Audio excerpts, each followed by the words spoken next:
Cześć! Zanim zaczniemy, chciałem podziękować naszym partnerom. A partnerami naszego kanału są Baju Baju Wakacje i Remax Whistle Paradise Costa Rica. Właścicielem serwisu bajubaju-wakacje.com jest Izabela, która mieszka w Costa Blanca w Hiszpanii i wraz z jej 5-osobowym zespołem oferuje apartamenty do wynajęcia w Hiszpanii, Francji, Włoszech i w Grecji. Natomiast jeśli kiedykolwiek myślałeś o zakupie nieruchomości w Kostaryce, to Zbigniew Bodzak może Ci w tym pomóc. Odwiedź stronę we-sell-paradise.com i zapoznaj się z ofertami nieruchomości w Kostaryce. Linki do stron naszych partnerów znajdziecie w opisie. Witam wszystkich na kanale Kanadyjczycy. Dzisiaj kolejny odcinek serii Emigranci i witam ponownie Ciebie, Zbyszku, bo już nagraliśmy chyba, nie wiem, miesiąc temu pierwszą naszą rozmowę o serii Nieruchomości bez granic, więc dziękuję, że tym razem chcesz opowiedzieć swoją historię. Witam Cię, Tomku, tak, z chęcią, dlatego że jest dużo historii emigranckich, każda jest inna i to będzie jakaś wersja mojej historii emigranckiej, która jest w sumie bardzo długa i bardzo skomplikowana w tym czasie, kiedy ja wyjeżdżałem. To już jest mój 4. kraj, w którym zaczynałem życie od nowa praktycznie, wliczając Polskę. Tak, Costa Rica jest 4. krajem. Przed chwilą też wspomniałeś, że też mieszkałeś w Hiszpanii, o czym też oczywiście nie wiedziałem. Ale oczywiście zacznijmy od początku. Proszę powiedz, skąd z Polski pochodzisz? Pochodzę z Lublina, z Polski i w sumie o emigracji nie myślałem w ogóle w czasach, kiedy mieszkałem jeszcze w Polsce, kiedy dorastałem. Dorastałem oczywiście w najlepszej złotej dekadzie lat 20. XX wieku. I w sumie nie myślałem o wyjeździe, bo akurat ta dekada była dekadą Gierka, kiedy Polska była otwarta na zachód, Gierek był prozachodni i dorastając w tym czasie, kiedy na całym świecie powstawały zespoły, które do dzisiaj jeszcze 3. pokolenie już lubi słuchać i się przy nich bawić, kiedy to była muzyka, kiedy to była kultura i w takim czasie dorastałem i nie myślałem o wyjeździe. Dopiero kiedy zacząłem normalne, poważne życie, zauważyłem, że coś tu jest nie tak w tej Polsce, trzeba zmienić swoje życie. I of course, oczywiście duże znaczenie miała też opinia mojej przyszłej żony, dlatego że kiedy się poznaliśmy, moja pierwsza miłość, w sumie ostatnia, że nie ma co być w tej Polsce, siedzieć w tej Polsce, dlatego że w tym czasie nie było żadnego tam wiatru zmian i myśleliśmy tak również do końca. Nie wydawało nam się, że Polska zmieni swój ustrój, dlatego myśleliśmy bardzo długo o wyjeździe i w sumie mieliśmy takie plany, że skończymy szkołę i wyjedziemy. Niestety po maturze nie udało mi się dostać na studia i poszedłem do armii. I z armii w sumie, kiedy już znowu myśleliśmy o wyjeździe, zaczął się stan wojenny. I to już jest stały takie najczarniejsze lata w Polsce. W czasie po komunie było restrykcje i tak dalej. Nie można było wyjechać i zajęło nam to 9 lat, aż udało mi się w końcu uciec z tej Polski. Bo chciałem powiedzieć tutaj, że oglądałem Twoje nagrania z innymi historiami emigrantów i w sumie te nagrania mówią o życiu w innych krajach na emigracji w tej chwili, a to są ludzie, pokolenie moich dzieci, którym było łatwiej już wyjechać z Polski, którzy nie uciekali z Polski, którzy po prostu dzisiejsza polityka na świecie ułatwia, może nie ułatwia, ale są lepsze możliwości, żeby zmienić kraj, jeśli nie lubisz mieszkać ten, w którym mieszkasz. Okay? To, taka była sytuacja wtedy, że wtedy wszyscy, może moja historia nie jest taka jakaś, wiesz, bardzo ekscytująca, jak wielu innych uciekinierów, którzy uciekali samolotami przez Bałtyk z całymi rodzinami. Ja po prostu szukałem możliwości, żeby wyjechać z Polski na jakąś wycieczkę i tak się mi udało w końcu pod koniec lat 90. w roku 89, że wyjechałem do Hiszpanii. Z tym, że to nie było po prostu zapisuję na wycieczkę i wyjeżdżam, a to było w tym czasie, nie wiem czy pamiętają, na pewno nie pamiętają, następne pokolenie moje pamięta, że żeby otrzymać paszport, to był już problem i paszport był zdeponowany w policji. Także najpierw musiały się zapisać na wycieczkę, potem musiały się starać o paszport, potem było interwiu w policji i jeszcze mogłeś nie wyjechać. Ja miałem takie szczęście i ja uważam, że wszystko w życiu to jest przeznaczenie, że zapisując się na wycieczkę do Hiszpanii, dostałem jako jedyny w Lublinie wizę. I tą wizę dostałem 2 dni przed wylotem, kiedy już myślałem, że nie wyjadę i dostałem telegram, że wyjazd aktualny. Także oczywiście pakowanie 2 dni i znalazłem się w Hiszpanii. No, to a gdzie dokładnie byłeś w Hiszpanii i jak długo mieszkałeś w Hiszpanii? W Hiszpanii byłem w Madrycie, w samym centrum Hiszpanii i w sumie to też było dużo stresu. To nie jest tak, że wyjeżdżasz i okej, wyjechałem z Polski, jestem na emigracji. To było dużo czynników, które wpływały na to, że po prostu nie mogłeś spokojnie czekać, tylko trzeba było cały czas, nie powiem, że walczyć, ale cały czas się starać i cały czas pilnować tego, żeby jakieś tam czynniki zewnętrzne, wewnętrzne nie pozbawiły cię tej emigracji. Okay? Na przykład cała moja wycieczka została oczywiście w Hiszpanii. Zamiast wycieczki do Toledo pojechaliśmy na policję i wszyscy złożyliśmy na policji wnioski o pozostanie, o refugee. To jest refugee, jest Uchodźca. jak? Uchodźca. Uchodźca, tak. Także prosto z policji, każdy dostał jakiś tam papierek, to się nazywa tarjeta, pojechaliśmy do Czerwonego Krzyża, bo Hiszpania, wiesz, jak ja próbowałem wjechać do Włoch wcześniej i zrezygnowałem w ostatniej chwili, bo całe samoloty Polaków z Polski do Rzymu były wracane z powrotem do Polski. Dopiero papież powiedział, że nikt, który wyląduje we Włoszech, nie będzie deportowany do Polski, ale to już było za późno. Było dzień po tym, jak zrezygnowałem z wizy wyjazdu. Zajęło mi 1,5 roku, niczym wyjechałem do Hiszpanii. W Hiszpanii nie było obozów, nie było niczego, dlatego trzeba było sobie dawać radę samemu i Hiszpania oferowała, Czerwony Krzyż oferował zasiłki, więc pojechaliśmy do Czerwonego Krzyża, też całą wycieczką. Ale posłuchaj, czyli cała wycieczka, która Cała pojechała. wycieczka, która wyjechała, nas było chyba 20 parę osób i to było się fajnie, bo mieliśmy fajnego przewodnika, który miał żonę w Barcelonie i od razu wyjechał i on nam pomagał, on nam tłumaczył papiery.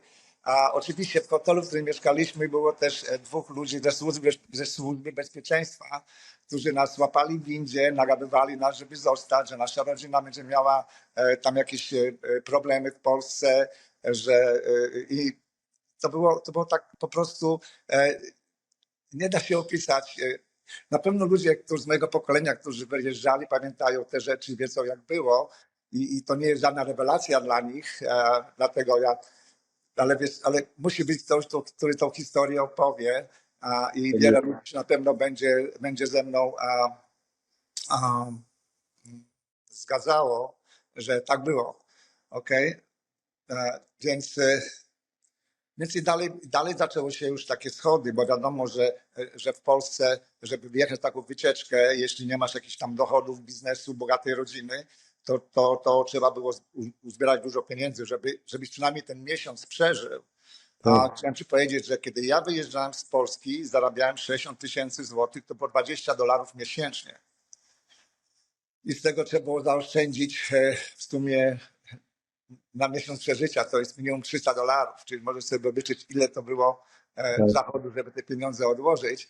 Z tym, że znowu Polska i komuna dawała takie możliwości, że w tym czasie przed moim wyjazdem były na stadionach takie giełdy organizowane, na których ludzie przyjeżdżali, sprzedawali jakieś rzeczy, to było bardzo dużo kontrabandy i tak dalej. Ja mieszkałem w Lublinie, do którego przyjeżdżali Rosjanie na targ koło mojego domu i musieli przez godzinę sprzedać swój towar, więc kupowało się bardzo tanio i w niedzielę na tym właśnie bazarze sprzedawało się bardzo drogo.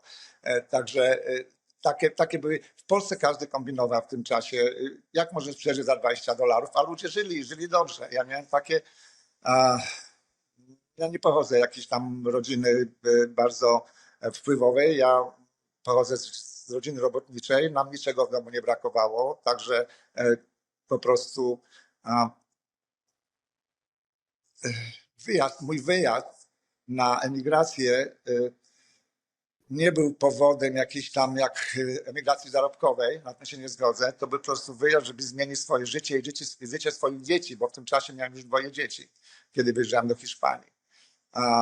I dużo ludzi na przykład mówi, że wyjeżdżaliśmy za chlebem, zarobkowa emigracja, ale to nieprawda, dlatego że wszystkich emigrantów pierwsze 2 lata za granicą stopa życiowa była na pewno gorsza niż w Polsce przed wyjazdem. To nie było tak, że wyjeżdżamy i mamy od razu piękne życie. Teraz wyjeżdżają ludzie młodzi, którzy ja oglądałem twoje interwia, oni nie mają już takich przygód, już są bardziej przygotowani do tego wyjazdu z językiem, mają już jakieś zawody i tak dalej.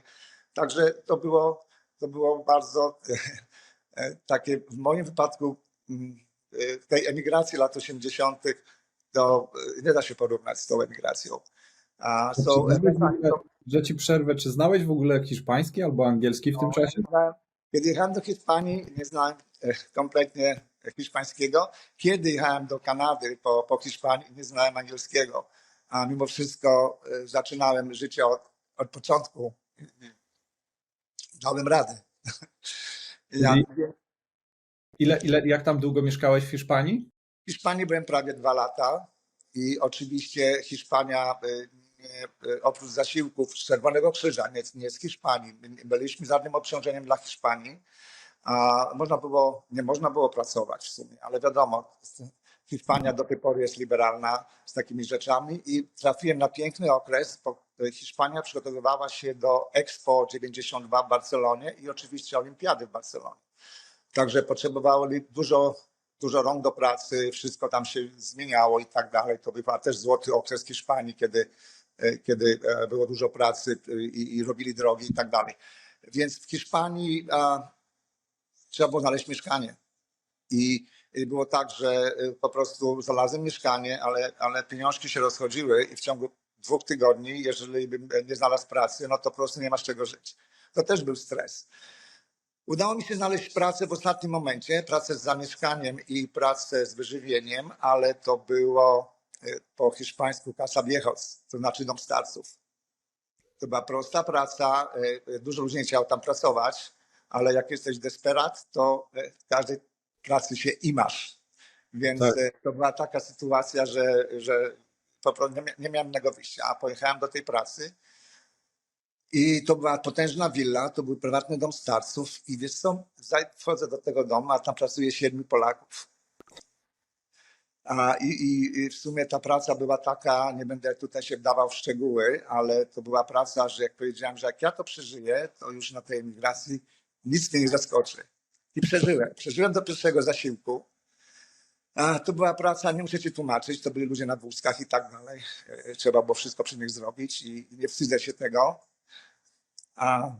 Dużo ludzi pomogłem w tym czasie też i po prostu kiedy dostałem pierwszy zasiłek i już w tym czasie miałem jakieś znajomości w Hiszpanii, poznałem kolegów, poznałem kilka osób i zwolnił się jeden pokój i już miałem zamieszkanie i oczywiście znalazłem pracę na budowie, oczywiście gdzieś indziej, znalazłem pracę bardzo szybko i w tym czasie byłem już nie było stresu z tym, jak sobie dam radę, jak przeżyję hiszpański, byłem młody, szybko chodziło wszystko do głowy, także zacząłem mówić po hiszpańsku, lepiej jak teraz, po 14 latach w Kostaryce, gdzie w sumie używam cały czas angielskiego i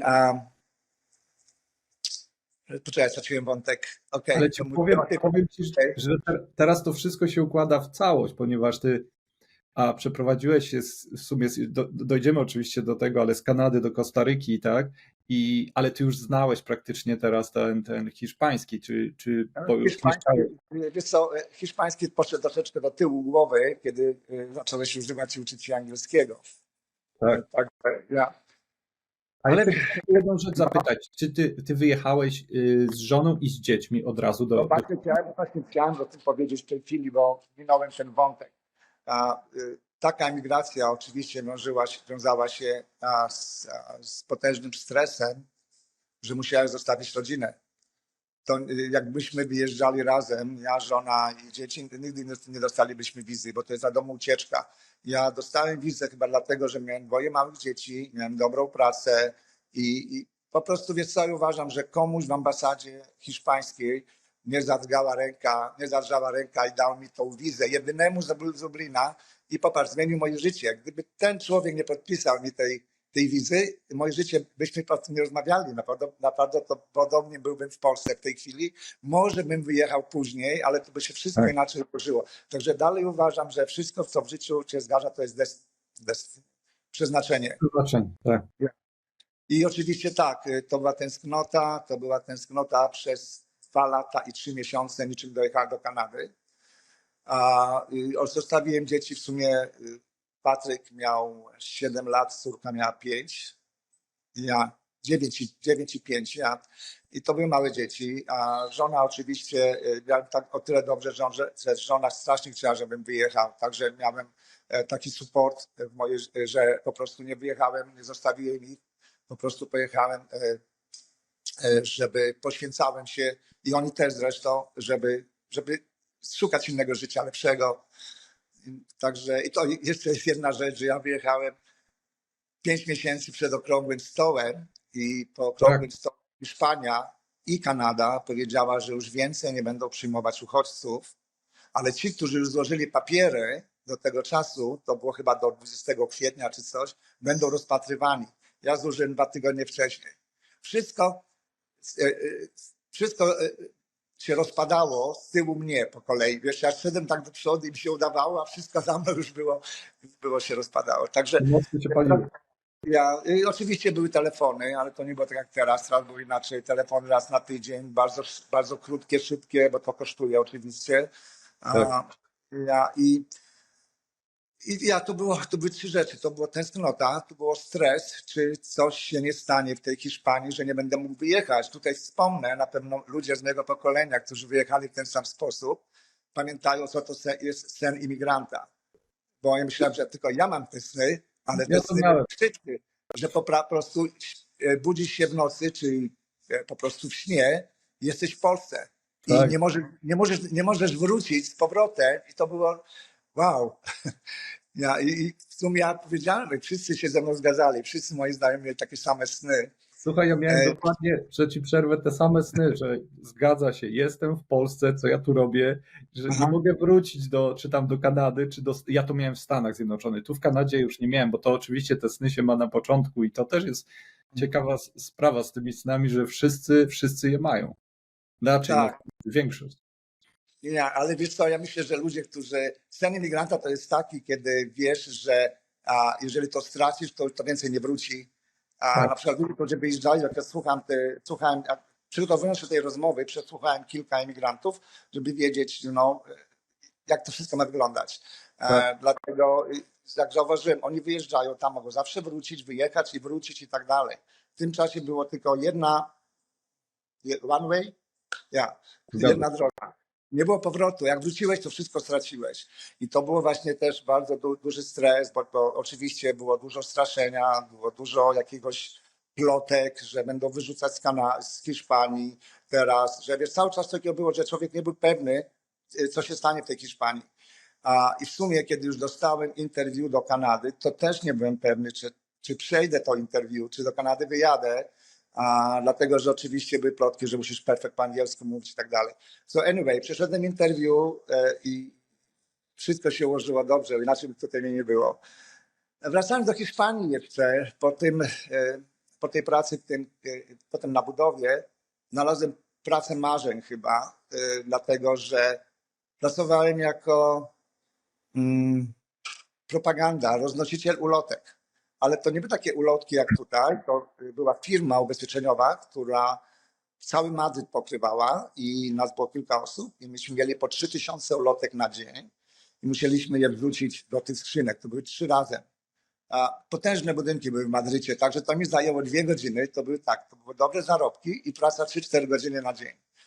A oczywiście dużo innych firm, widząc mnie kilka razy, bo ja bo ja obszedłem mat 10 razy w sumie.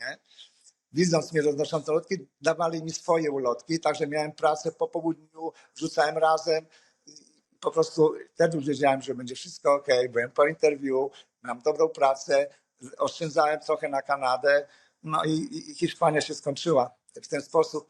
I Hiszpania to był chyba najlepszy okres w mojej historii emigracyjnej. Oprócz tego, że tęsknota, Tak. że nie było rodziny. Człowiek tam, wiesz, był fajnie znajomy, człowiek sobie szukał, Hiszpania, kultura, muzyka, taniec, bardzo dużo miejscowości sławnych obok i tak dalej.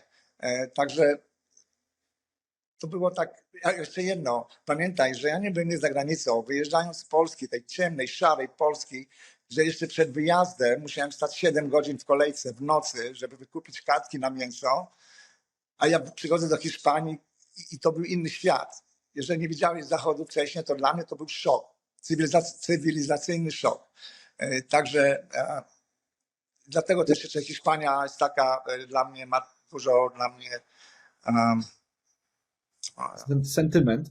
sentymentu, dlatego że w sumie to był pierwszy kraj po wyjeździe z Polski i wszystko się zaczynało. To jest też, to była nadzieja, tam nareszcie wyjechałem. Teraz ma być tylko dobrze. Coś tam na tej końcu drogi było. Wiedziałem, że wszystko będzie ok, że dzieci przyjadą, że będzie Kanada, że powoli będziemy mieli normalne życie. Czyli jak zakończyła się twoja historia w Hiszpanii, bezpośrednio przeprowadziłeś się do Kanady. I gdzie wylądowałeś? Czy to było Toronto? Okej, to jest następna historia, którą jest warto opowiedzieć. Nie chciałbym przedłużać, ale to warto powiedzieć. Dlatego, że ja wylądowałem, ja miałem sponsora prywatnego i nie miałem żadnych od rządu kanadyjskiego, nie miałem żadnych Zapomogi żadnej nie było, tak? zapomogi, Czy żadnych wsparcia pogodni, finansowego? żadnej pomocy w tym migracyjnym. No więc wylądowałem w tej Kanadzie i w mieście Hamilton. Hamilton to jest robotnicze miasto, w tym czasie było chyba najbrzydsze ze wszystkich miast wokół, plus ja wylądowałem w dzielnicy, która była najbrzydsza w Hamiltonie. Hamilton ma dwa poziomy, ma escarpment i downtown. Hamilton jest miastem robotniczym, jest kilka hut, kilka zakładów i to się Hamilton nazywało się Steelbox, też coś takiego, że ludzie chodzili z tymi lunchboxes i tak dalej. I po tej pięknej Hiszpanii, po tej kulturze, po tym Madrycie, po tych zabytkach ludzi, którzy są pięknie ubrani, piękni ludzie, wylądowałem tam, gdzie ulica, to była cała dzielnica, ulice wyglądały jak dosłownie boczna ulica Lubartowa. Sorry, żeby nie obrażam Lubartowa, tam mam rodzinę, ale tak było. I w sumie, wiesz co, po 35 latach byłem w Kanadzie w tamtym roku i się nic nie zmieniło w sumie. To anyway, wylądowałem właśnie w takiej dzielnicy. Oczywiście bez języka, miałem troszeczkę zaoszczędzonych pieniędzy, czyli nie byłem w takim stresie. No i oczywiście byłem już w Kanadzie, byłem legalnie, nikt mnie już z tej Kanady nie mógł wyrzucić. Miałem legalną pracę, mogłem pracować legalnie, tylko trzeba było ją znaleźć. Przyjechałem Tak. oczywiście w czasie, kiedy nie było dobrze z pracą i jedyną pracą, którą mogłem znaleźć z bardzo, bardzo złym językiem, było coś bardzo prostego. I oczywiście nie od razu, to potrwało trochę. Bardzo dużo było w tym czasie Polaków nowo przybyłych do Kanady, także były jakieś organizacje pozarządowe, Polonia i tak dalej, którzy organizowali takie spotkania dla nowo przybyłych. To pomogło na tyle, że wiem, że nie byłem sam. Wiem, że znalazłem kilka osób, którzy byli w identycznej sytuacji jak ja, a już jak wiesz, już masz z kimś porozmawiać i oczywiście dawaliśmy sobie taki support. Tak, wspieraliście się. I w sumie zaczęliśmy szukać pracy. I tutaj powiem taką śmieszną historię, żeby nie przedłużać też, ale pojechaliśmy do pracy i dali nam, było nas 3 osoby, i dali nam jakieś tam karteczki, żeby się do pracy zgłosić. I na mojej było napisane food, jakie jedzenie, to restauracja czy coś takiego. No i spojechaliśmy pod tym adres, no jest restauracja, chodzimy do tej restauracji, a to jest a jak to się nazywa? Strip club. Więc my myśleliśmy, że to jest praca w restauracji. My tam wchodzimy, akurat była sesja. Mówię, oh my god, mój kolega chciał mi wyrwać tą kartkę, mówi, że ja tu będę pracował. Poczekaliśmy na menadżera. Menadżer przyszedł, to jest napisane Food Factory. Po drugiej stronie ulicy jest wytwórnia pierogów.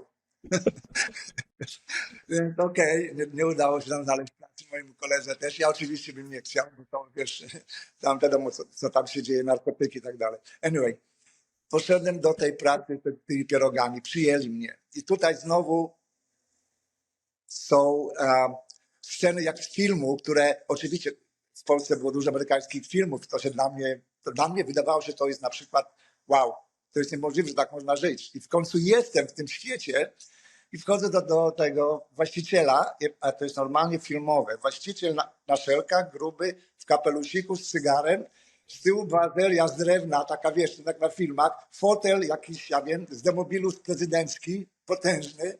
I oczywiście interwiu, przyjął mnie do tej pracy. To była praca, że była maszyna do robienia pierogów. Oczywiście pracowały też tam 2 Polki.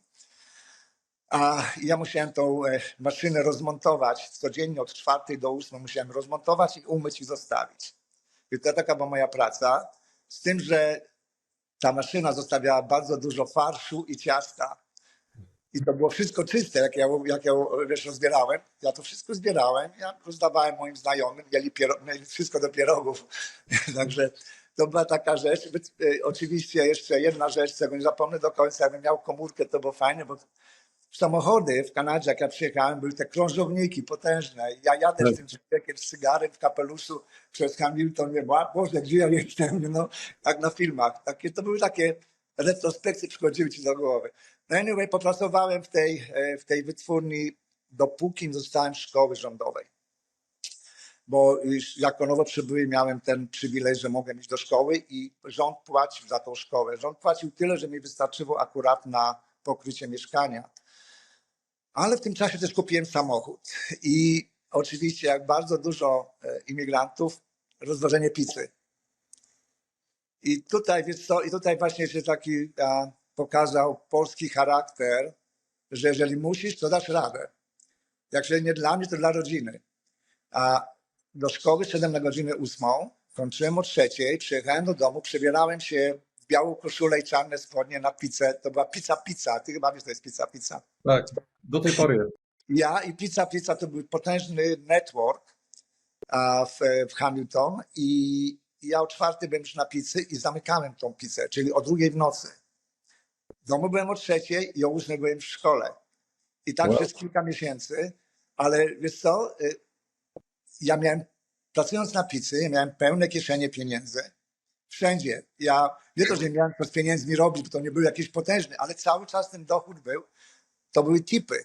Wiesz co, ja rozwoziłem dużo pizz przez te 8 czy 10 godzin, ja rozwoziłem dużo pizz, każdy dawał po 2, 3, 5 dolarów i to dosłownie, jak wrzucałem tu pieniądze, tu przychodziłem do domu, liczyłem, ja zarobiłem 3 razy więcej na tipach, jak mi płacił właściciel. Dzięki temu zaoszczędziłem, pracowałem tak aż do przyjazdu dzieci. Szkoła i pizza. I w sumie rodzina przyleciała w maju, a ja zacząłem na tej pizzy pracować w październiku chyba. I w sumie dzięki tej pizzy mogli przyjechać, mogliśmy zacząć życie, dalej nie mieliśmy zasiłków, wszystko musiało być z pracy. Tak. Oczywiście dowiedzieliśmy się o tam jakimś social w tym czasie, że jeżeli nasze dochody są bardzo małe, to rząd tam jakieś dopłaca pieniądze, ale nie możesz pracować. Także był dylemat, zasiłek czy pizza. Ale kiedy skończyłem szkołę, udało mi się znaleźć pracę. Także no, to była moja pierwsza praca, w tym legalna praca z czekami i tak dalej. To nie były duże zarobki w tym czasie, ale już coś było. Już miałem pracę i tak dalej. I w sumie od początku tej pracy nie lubiłem i przepracowałem tam 19 lat. Co to była za praca? I to jest następna historia, Daniel, powiedzieć, czy nie za bardzo rozciągam to wszystko? Nie, wszystko super. Okay. To była taka praca, że to był jak to się po polsku mówi, warehouse, hurtownia. To była potężna hurtownia stali, która miała bardzo dużo różnych innych hurtowni pod tym samym szyldem naokoło Ontario. I ja tam zacząłem pracować i okazało się, że tam oczywiście prosta praca, małe zarobki. Ludzie, którzy pracowali w tej pracy, to byli prości ludzie, to byli robotnicy, którzy przychodząc do pracy ściągali hełm, ściągali bejsbolówkę, zakładali hełm, wychodząc z pracy zakładali i tak było. I oni po prostu nie przychodzili do pracy, bo tam na przykład nażywali alkoholu, może i drugs były. Także kompania nie mogła się wyrobić z zamówieniami. No i w pewnym momencie przyszedłem ja i wniosłem jakiś nowy styl pracy. Zacząłem pracować, trzeba było zostać, zostawałem na overtime i tak dalej. W pewnym momencie spytał się mnie menadżer, który teraz jest głównym właścicielem potężnej firmy, bo firma tak się rozrosła, od tego momentu, kiedy ja się przyjąłem, nie przeze mnie, ale się rozrastała. Więc pytali się mnie, czy mam moich znajomych. I tak, zaczęli przyjmować Polaków. Muszę powiedzieć, że w ciągu, myślę, że do roku czasu było nas tam 8 czy 12 Polaków. I w pewnym momencie zrobiła się polska firma. Ja byłem tam najstarszy, miałem tą taką świadomość, że miałem bardzo dużo respektu u właścicieli. Także czasami mogłem walczyć o jakieś prawa dla nas w tym. Ja się nie bałem, że mnie zwolnią i tak dalej. A do tej pory, jak do Kanady przyjeżdżam, to ich odwiedzam i znają mnie tam jeszcze. Ja. Także wtedy przepracowałem, oczywiście zaczęło to wszystko rosnąć i tak dalej, zaczęliśmy walczyć o podwyżki. Tak. I w sumie zrobiło się z tego tak, że zarobki były już przyzwoite, nie powiem ci, że perfekt. I oczywiście szukałem cały czas nowej pracy i chciałem iść do szkoły i tak dalej, więc poszedłem do szkoły, zrobiłem college CMC, nie wiem co to wiesz, CMC to jest oprogramowanie dla maszyn, które i tak dalej. I chciałem zmienić pracę, ale w tym czasie moja żona zaczęła szkołę pielęgniarską i w sumie i dzieci, i szkoły i tak dalej, czyli ja nie chciałem się zwolnić, zostawić dobrze płatnej pracy, zacząć coś nowego, no znowu stres, że zaczynam coś, co może nie będzie pracować. Tak. Więc poczekaliśmy, aż żona skończy tą szkołę i powiedzieliśmy, że najpierw ona znajdzie pracę dobrą w szpitalu, a wtedy zaczęło powoli, bo pielęgniarki, nie było pracy dla pielęgniarek, a potem zaczęła być coraz więcej było potrzeb. I tak się stało w sumie, że kiedy ona już mogła pracować, miała wypadek, mieliśmy kupić dom, miała wypadek i tak dalej i to się wszystko przyciągnęło w czasie do 3-4 lat. Ale jeszcze w międzyczasie chciałem ci powiedzieć, że będąc z dziećmi na pierwszej rodzinnej wycieczce do Meksyku w 1995 roku, żona powiedziała, że Kanada nie jest ostatnim destination, no to mi się takim się da klimat, robimy Freedom 55 i musimy wybudować gdzieś w Meksyku, w takich krajach, no to nie będę żyła do końca życia i pracować do końca życia. I zapomnieliśmy o tym 60 lat i w pewnym momencie kiedy już chcieliśmy kupić dom w Kanadzie, było na to stać, to miał być wymarny dom, to były marzenia i tak dalej. Kupiliśmy. Halo, słyszysz mnie? Tak, cały czas mnie słychać. Kupiliśmy domek na północy, a wszystko tak się, powoli nam układało.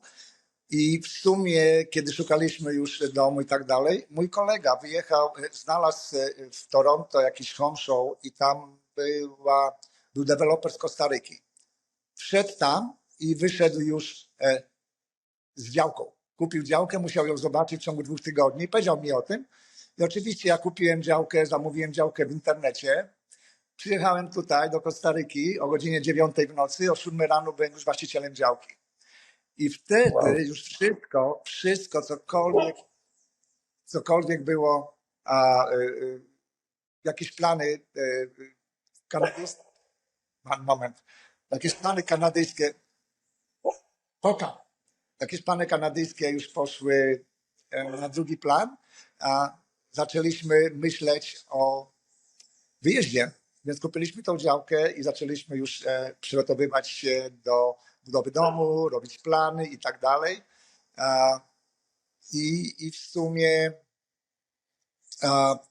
chcieliśmy wyjechać w roku 2013.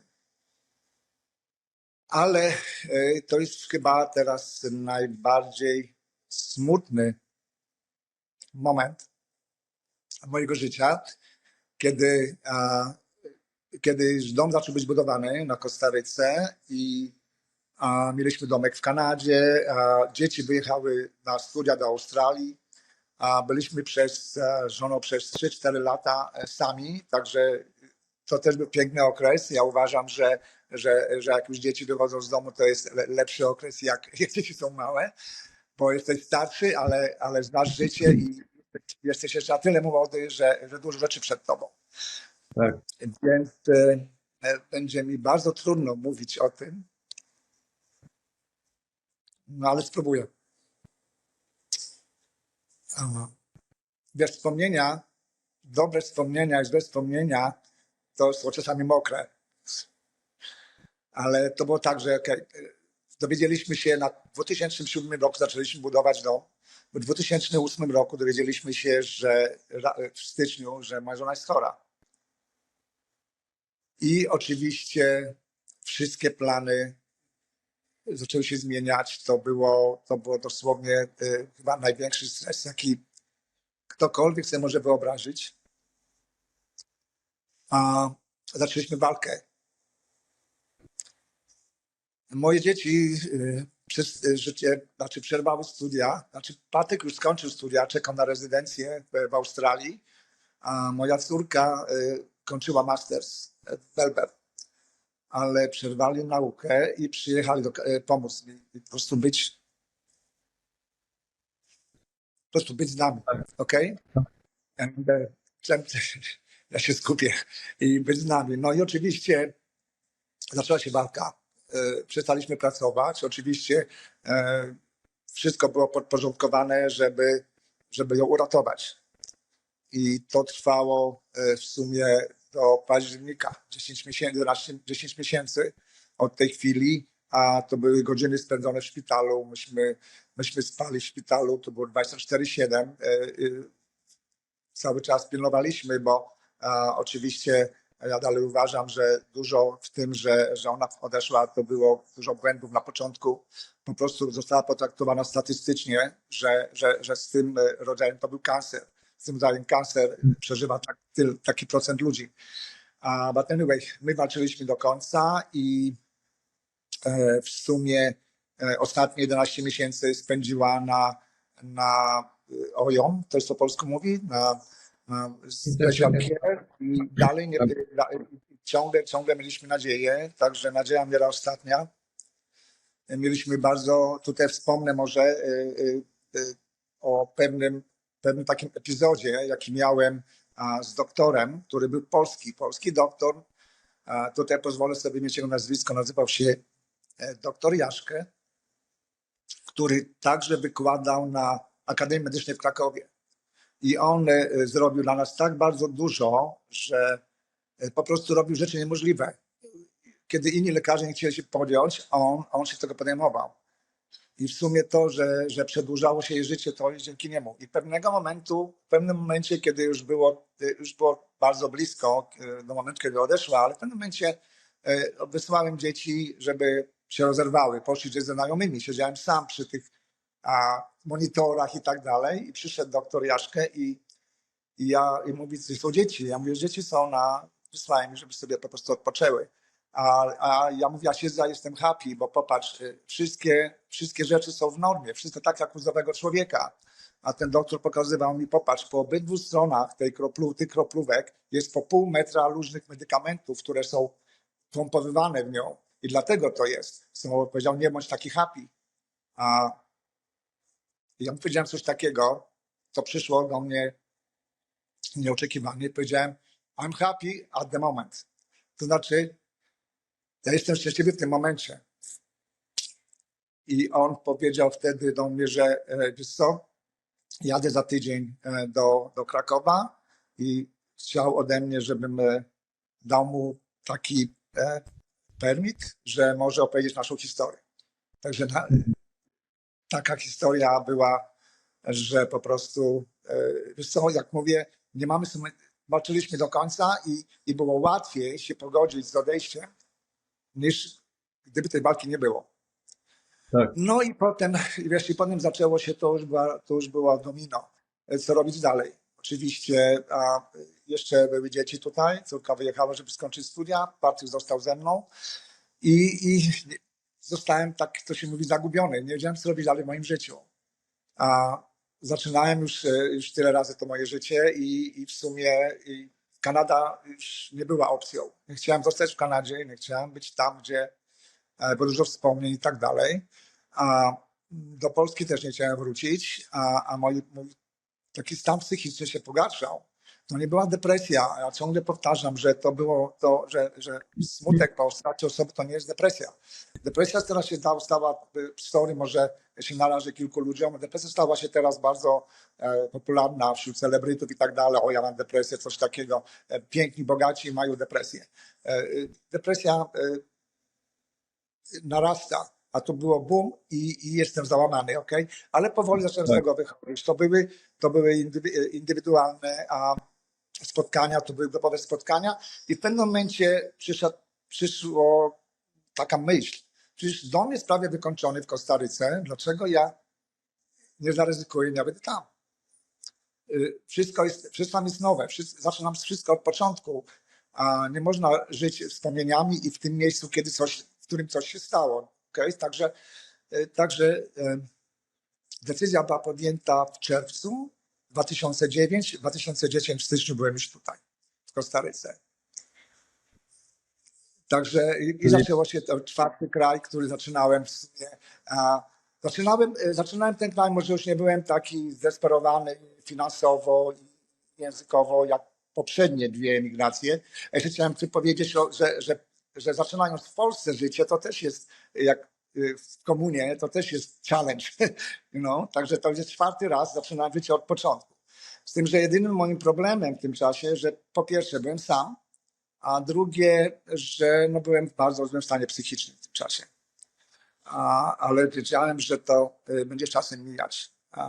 Żyjąc w takim paradise i oczywiście zacząłem bardzo ciężko pracować na mojej działce, bo to była prawie dżungla. Także karczowałem, nawoziłem ziemię, sadziłem trawę, nie kładłem, sadziłem trawę, takie może 20 000 sadzonek. Ciąłem trawę, wiesz co się rozkłada, ciąłem na kawałki i wkładałem ziemię co 10 centymetrów. I tak jak teraz moja działka jest takim kawałkiem tropikalnej, kwiatowej dżungli. I wiesz, i powoli to wszystko nadal było, wiesz, wspomnienia i tak dalej, to było za świeże, ale zaczęło się wszystko powoli układać. I tak jak mówię, każda moja emigracja była inna. Ta ostatnia była całkowicie inna, ale ja myślę jeszcze, że to nie jest ostatnia. Że nie wiem, czy do końca będę w tej Kostaryce, chociaż się ukocham, ale człowiek jest coraz starszy. Mam dzieci w Australii, Nowej Zelandii i ja myślę, że jeszcze może kiedyś wyemigruję tam, ale tam to już będzie naprawdę emigracja taka bardziej relaksowa. Czyli jeszcze najprawdopodobniej będzie kolejna część historii, więc może kiedyś tam, nie wiem kiedy to się stanie, ale jeszcze za pewien czas, czy tam za 2, 3 czy 5 lat nagramy kolejną. Słuchaj, o Kostaryce, widzisz, my doszliśmy do Kostaryki, widzę, że czas już nam się kończy, ale o Kostaryce można następnie dużo mówić, bo ja tylko wspomniałem moje życie na Kostaryce, ale Kostaryka, moje nowe życie na Kostaryce i jak do tego doszło, że mam biznes, plus jak się zmieniła Kostaryka przez te 14 dni i po prostu kostarykańskie zwyczaje i tak dalej, to jest materiał na następny emigracyjny materiał. Posłuchaj, Zbyszku, mamy jeszcze czas, oczywiście możesz opowiedzieć do końca tą historię, nie ma problemu. Czyli tak, może podsumujmy do tego momentu. Mieszkałeś 2 lata w Hiszpanii, Następnie ile lat dokładnie mieszkałeś w Kanadzie? W Kanadzie mieszkałem 20 lat, równo 20 lat. 20 lat i teraz w Kostaryce jesteś już ponad 10 lat. Jestem 14 lat w Kostaryce. Tak. I czy po prostu jak się przeprowadziłeś, to był który? Wspomniałeś 2012, tak? Nie, W 2010 przyjechałem do Kostaryki. zgadza się, czyli 14 lat. I czy po prostu sprzedałeś wszystko, co miałeś w Kanadzie i postanowiłeś, że wyjeżdżasz, czy jeszcze coś Po tam prostu jakąś nie powiem, że z Kanady? sprzedałem wszystko w Kanadzie, ale zlikwidowałem wszystko w Kanadzie. Dalej tam mam jeszcze jakieś rzeczy z Kanadą związane z jak to się mówi, rzeczy finansowe po prostu. Wiesz, Tak, mam tam jakieś zainwestowane pieniądze, plus oczywiście dalej muszę płacić taksy, ponieważ mam pension plan po żonie i tak dalej. To kompletnie nie przerwałem więzów z Kanady i nie chcę. Wiesz, to jest zawsze coś takiego, że trzeba mieć. Nie wolno palić mostów za sobą. Także żadne mosty nie były spalone w moim przypadku i zawsze mogę wrócić wszędzie, jeżeli będzie wymagała tego sytuacja.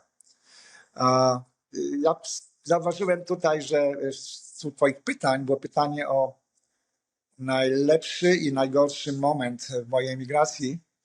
tak, Najgorszym już opowiedziałem, bo to było chyba, nie może być nic gorszego, spotkać człowieka, kiedy najbliższa osoba odchodzi. Natomiast najlepszy to, wiesz co, tak dużo takich było rzeczy w moim życiu, ale chyba najlepszy moment to, kiedy przylot dzieci, przylot rodziny do Toronto. zgadza się. To, Także nie widziałem ich 2 lata i 3 miesiące, plus chciałem mi pokazać Kanadę. To były najlepsze lata w Kanadzie. Człowiek jeszcze nie miał, finansowo nie był stabilny, mieszkał w wynajętych mieszkaniach i tak dalej, ale wszyscy nowo przybyli, tworzyli swoją grupę, mieliśmy kupę przyjaciół, myśmy dzieci w samym wieku, jeździliśmy cały czas na wycieczki i tak dalej. Wszyscy jechali na tym samym wózku. Nie było jeszcze takich, wiesz, potem szkoły, lepsze prace i tak dalej, ale na początku to był najlepszy okres. Z moim przyjazdem, z latą mojej żony wiąże się taka fajna historia, że wiedziałem, że wszystko będzie dobrze, ponieważ jadąc na nich po lotnisku autostradą, zobaczyłem samolot lotu, który nadlatuje i dosłownie, ląduje i dosłownie przyleciał nade mną 20 metrów, kiedy ja przejeżdżałem autostradą, także skrzyżowaliśmy. To był taki moment, że po prostu łezka się zakręciła. no, to i powiem ci, też się trochę wzruszyłem już kilka razy, jak ty opowiadasz to całą swoją historię. Nie opowiadam już, żeby wzruszać ludzi, ja tylko chciałem powiedzieć moją historię. Nie wiem, takich historii są tysiące, ale nie każdy ma szansę ją opowiedzieć. I poza tym, tak jak mówię, moja historia dla ludzi z zewnątrz może być taka prosta, ale pamiętaj, że ja 35 lat opowiedziałem 48 minut i można dużo opowiadać, ale też chciałem w tym interwiu pokazać inne spojrzenie na emigrację niż oglądałem w wywiadach, dlatego że Tak. nikt nie opowiadał swoich losów emigracyjnych, uciekając z Polski, uciekając z komuny i tak dalej. Że to nie było tak łatwo zostawić rodzinę i wszystko się zdecydować, wyjechać w jedną stronę po prostu. Tak. A teraz może proszę opowiedz, jak potoczyły się dalej twoje losy już tutaj na Kostaryce, czyli, bo wiemy, że prowadzisz swój biznes, o którym zresztą, jeśli oczywiście jeszcze raz wspomnę, że wcześniej zrobiliśmy rozmowę, która już jest na kanale i jest to seria Nieruchomości bez granic, gdzie tam opowiadasz o rynku nieruchomości w Kostaryce, więc proszę opowiedz, jak się dalej potoczyły twoje losy, bo tak jak wiemy, ty już miałeś kupioną działkę, dom już był postawiony i ty przyjechałeś prosto z Kanady, praktycznie przeprowadziłeś się i na Kostarykę. Tak, przyjechałem na Kostarykę bez niczego. Przyjechałem na Kostarykę, a miałem dwie możliwości: kupić tutaj meble, czy przywieźć meble z domu. Na początek oczywiście, więc zamówiłem kontener i zapakowałem wszystkie rzeczy, likwidowałem dom w domu, część sprzedałem, część zapakowałem, ale przylatując tutaj, kontener był dopiero 3 miesiące później. A ja będąc tutaj w domu, bo dom był kompletnie pusty i jeszcze na 100% niewykończony i tam jeszcze robili jakieś rzeczy i mój kolega, o którym wspomniałem, że dzięki niemu kupiłem działkę, bo on był na tym home show, na którym była, też wracał do domu, to było przeznaczenie, skręcił do jakiś home show, wyszedł z działką i dzięki temu potem jeszcze jedna rodzina, moi sąsiedzi z dołu, również kupili w tym samym czasie. Więc ja przyjechałem tutaj i on już miał jakieś tam garnki i jakieś tam leżaki. Więc wyobraź sobie, że przez 2 miesiące ja miałem ten jeden leżak w domu, na którym spałem, było ciepło, nie trzeba nic innego. I wziąłem jedną patelnię i jeden garnek. Na patelni zmarzyłem, w garnku robiłem herbatę, kawę, gotowałem, co trzeba było gotować i tak przez 3 miesiące. Ale oczywiście pamiętaj jeszcze o tym, że ja byłem bardzo, ale nie byłem psychicznie bardzo stabilny. No, nie, sorry. Ja byłem bardzo. No nie, No, nie był to na pewno ciężki moment w twoim życiu w ciężkim momencie w moim życiu Tak. taką. Nie byłem. Nie chcę użyć słowa depresji, ale byłem dalej taki załamany po stracie. Także byłem tutaj sam. Pamiętaj, że tutaj teraz jest dużo ludzi naokoło mnie. Ja mieszkałem 3 lata w porze suchej, tylko deszczowej, tylko ja mieszkałem na tym terenie, na którym teraz mieszkam. A drogi były wtedy złe i w sumie byłem takim Kolumbusem tutaj. Nie tylko dla Polaków, ale Kolumbusem też dla przyjezdnych z innych krajów, bo w tym czasie nie było tutaj bardzo dużo przyjezdnych expats. Warto powiedzieć, że taki tutaj był jeden bar, bardzo zresztą prosty, w którym w piątki spotykali się wszyscy, którzy tutaj byli i to nie było dużo ludzi. Teraz jest, mam powiedział, 10 razy więcej, o nawet większy procent niż przedtem, więc żeby nie zwariować, pojechałem do sklepu, kupiłem taczkę i łopatę. Poprosiłem kolegę, żeby przywiózł mi 2 wywrotki ziemi, no i zacząłem pracować. Pracowałem od 6 do 10, bo potem gorąco, potem miałem przerwę, a potem pracowałem, robiłem coś w domu sobie. A potem przyszły meble, zacząłem to wszystko i powoli to już tak się zazębiało. Przez pierwsze 3 miesiące byłem sam tutaj, dosłownie sam. Potem poznałem ludzi, zacząłem poznawać ludzi, zaczęło być już takie bardziej życie towarzyskie. No i dzięki temu życiu towarzyskiemu poznałem koleżankę, Heather, która była real estate w Kanadzie i myśleliśmy o jakimś biznesie, może property management i w końcu real estate był bardzo w tym czasie słaby i w końcu stwierdziliśmy, że otworzymy biuro real estate. No i tak się zaczęło. A w tym czasie już miałem towarzystwo, już był ktoś bliski wokół mnie, także już wszystko zaczęło wyglądać inaczej, powoli to życie wracało do mnie i mimo tego, że tam ciągle są wspomnienia, ciągle to było dużą częścią mojego życia, to do końca życia już zostanie w tobie, ale już w tej chwili i powoli życie wracało i potem biznes zaczął pracować coraz lepiej, wycieczki i tak dalej. Zaczęło przyjeżdżać więcej ludzi, zaczęło przyjeżdżać więcej Polaków, młodych Polaków. Także w tej chwili już jest, tak jak mówiłem w moim wcześniejszym wywiadzie, w tej chwili już jest tutaj taka mała Polonia tylko w tym terenie. I też w sumie każdy ma swoją historię emigracyjną. Ludzie z mojego pokolenia mają swoją, a ci młodzi, co przyjeżdżają, mają swoją. Bo to muszę powiedzieć, że to już jest na przykład, tak się mówi, emigracja wtórna. Na przykład, popatrz, ja wyemigrowałem z Polski do Kanady i ludzie z mojego pokolenia też. Teraz ich dzieci emigrują z Kanady dalej. Także tutaj na przykład jest dużo młodych, których znam rodziców i ja wiem, że ich rodzice emigrowali z Kanady na przykład, do Kanady z Polski. No oni emigrują dalej. Także w tej chwili świat się zrobił bardzo kosmopolityczny, nie tak jak nas uczono patriotyzmu w szkole, że tylko Polska, tylko kraj, w którym musisz być. Ludzie w tej chwili, życie jest tylko jedno, robi się globalizacja, łatwość wyjazdu, a wszyscy młodzi znają język angielski, wszystko jest na komputerze. Świat się stał taki mały, że po prostu łatwiej. Dlatego moja historia to jest taki jak jakiś zabytek odkurzony w porównaniu do historii twoich poprzednich wywiadów z ludźmi, którzy wyjechali. Zgadza się. A powiem Ci, że ja się od już dłuższego czasu zabieram do zrobienia wywiadu z moją ciocią, która tutaj w Kanadzie już mieszka, nie wiem, czy już nawet nie będzie blisko 50 lat i w końcu muszę się z ciocią umówić, bo moja ciocia jeszcze przypłynęła do Kanady Batorym, więc to też jest bardzo ciekawa. No dokładnie. To Ja jest tak też, jak mówię, że dużo jest historii, bo ja znałem w Kanadzie ludzi, którzy uciekali przez zielone granice. Był sławny przypadek lotu przez Bałtyk, schodzili ze statków i tak dalej. Moja historia tak. nie jest taka bardzo atrakcyjna, ale to jest historia prostego imigranta, A który jeszcze połowę życia spędził na emigracji. Tak. A jeszcze proszę powiedz, bo nie wspomnieliśmy, w której części Kostaryki mieszkasz i w jakiej miejscowości, w jakiej okolicy i w jakiej okolicy tam działasz. I bo jeśli oczywiście ktoś by miał pytania o nieruchomości w Kostaryce, to też jeszcze raz zaproszę do naszego poprzedniej rozmowy, ale też możesz teraz, proszę wspomnij, gdzie mieszkasz w ogóle teraz w Kostaryce. Mieszkam w takiej międzynarodowej wiosce Ojochal.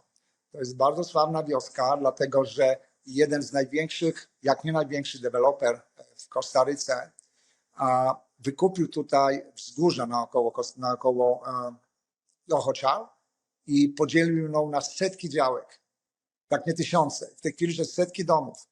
I oczywiście, jak to powiedziałem, że to już więcej już jest przyjezdnych jak Ticos, lokalnych ludzi.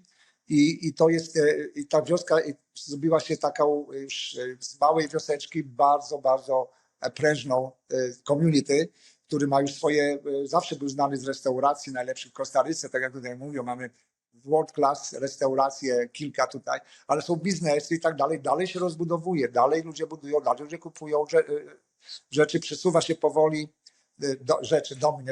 przesuwa się powoli na południe, ale tam już nie ma takiego bliskiego dostępu do plaży, także Ojochal jest ostatnią takim bastionem turystycznym od Malu Antonio na południe. Następna jest Uvita, to jest centrum tego naszego całego tej area. No i Dominika, to była najsławniejsza, kiedy był Dominikal, Uvita i Ojochal jeszcze nie byli turystycznie, nie było, nikt tu nie chciał kupować, bo to była ostatni takie miejsce, gdzie ludzie chcieli przyjeżdżać i coś kupować. Także w tej chwili wspomnę Ci, że mamy, w tej chwili jest festiwal, który jest sobie coraz sławniejszy, Envision Festival. To są ludzie, to jest w ogóle bardzo spirytualny festiwal. I to jest bardzo sławne. Teraz właśnie to się dzieje u nas. Nasz teren staje się coraz bardziej popularny przez plaże, przez dżunglę, przez ludzi i tak dalej. I wiadomo, że wyjedzie jeden i potem przyjeżdża kilka osób. To się rośnie tak naokoło. To jest jakaś reakcja. I Kostaryka stworzyła dla ludzi przyjezdnych, stworzyła takie warunki, że po prostu ludzie tutaj przyjeżdżają. I nie wiesz, nie wiem, czy wiesz, że Kostaryka nazywana jest Szwajcarią Ameryki Południowej przez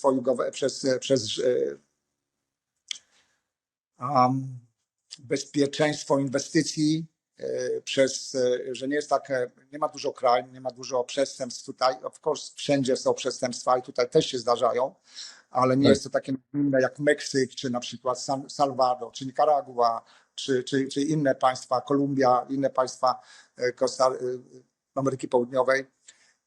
Dlatego ja polecam, jeżeli ktoś chce wyjechać do ciepłych krajów na emeryturę, czy nawet zmienić kraj, to polecam Kostarykę. Mimo że jest taka opinia, że jest droga, ale to dla mnie to jest nieprawda, taka niecałkowita prawda, bo jest troszeczkę droga, bo jest droga jest na przykład jedzenie, ale jeżeli kupujesz jedzenie markowe, jeżeli można zawsze kupić, są jakieś, jak to się są produkty, które zastępują te produkty. Poza jak tutaj mieszkasz, masz swoje owoce, możesz mieć swoje owoce, kupujesz na marketach i tak dalej. To wszystko działa I jak mówię, że nie masz tutaj takich opłat, nie masz ogrzewania, a wszyscy mają kuchenki na gaz, na propane, który możesz kontrolować, bo jest na butle, a wymieniają Tak. ludzie, to jest fotowoltaiki.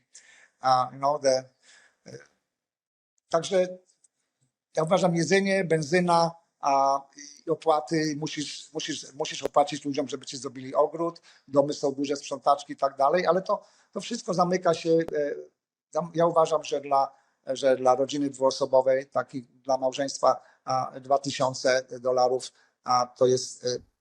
to jest już nie minimum, to jest Tak. normalne życie. Można się zaoszczędzić. Jak tutaj mieszkasz już 10 lat, to wiadomo, że nie prowadzi życia tak drogiego jak turyści, którzy tylko przyjeżdżają na tydzień i mówią potem, że jest bardzo drogo.